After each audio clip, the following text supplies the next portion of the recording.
You finally have a good thing, and your body is already preparing for it to end.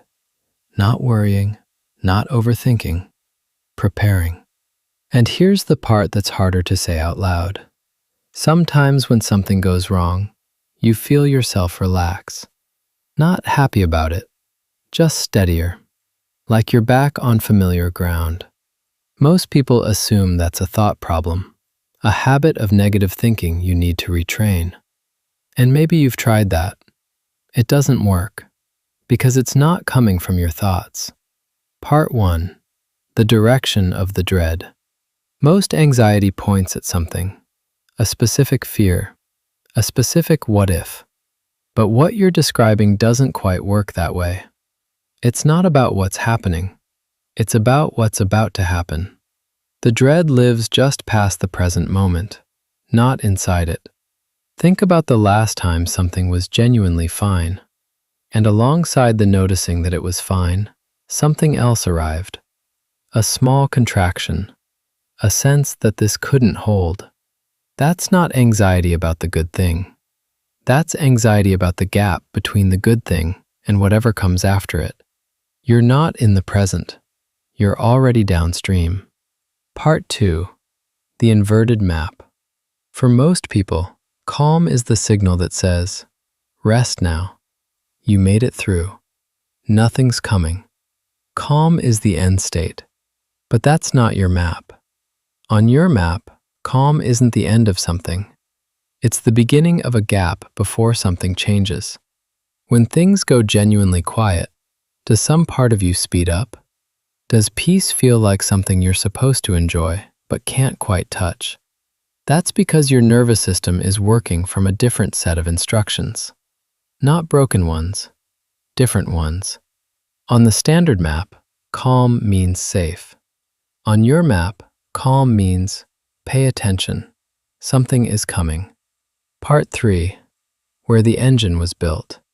That inverted map doesn't come from nowhere. It gets drawn early.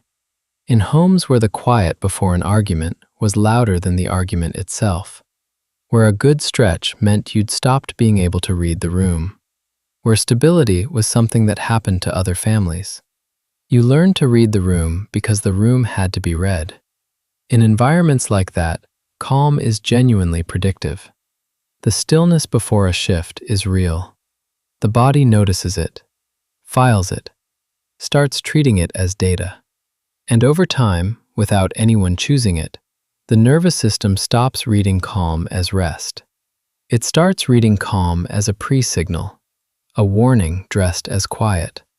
There's a name for this, the dread engine. And it doesn't run on pessimism.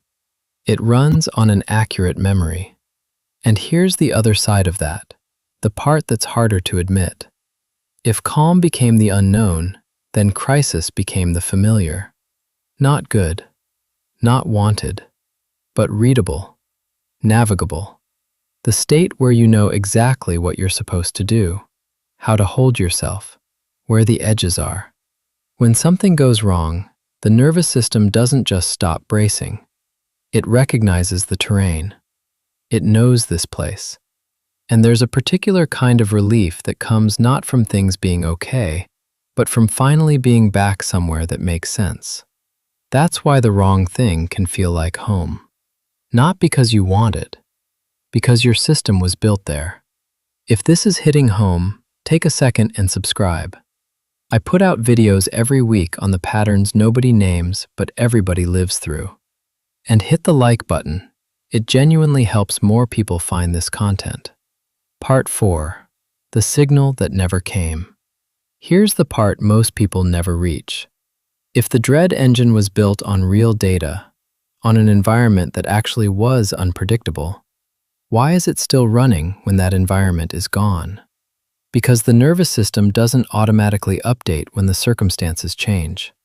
It was calibrated to a specific environment, and it stays calibrated to that environment until it receives a clear signal that the old rules no longer apply. That signal almost never comes. Nobody sits you down and says, "The unpredictability is over. You're allowed to rest now." The quiet means quiet. So the engine keeps running, not because your life is still dangerous, because your nervous system is still listening for a sound that never arrived. And you've probably felt that without having words for it. The sense that you can't quite land anywhere. That even when things are genuinely okay, some part of you is still standing at the window. Waiting for things to fall apart isn't pessimism. It's a nervous system that once lived inside real uncertainty and never received the signal that the uncertainty is over. That reframe matters. Because if this is a flaw, the only move is to fix yourself. But if this is a calibration, a nervous system doing exactly what it was trained to do, then you're not broken. You're someone who learned to survive somewhere that required it. And that's a different thing to carry.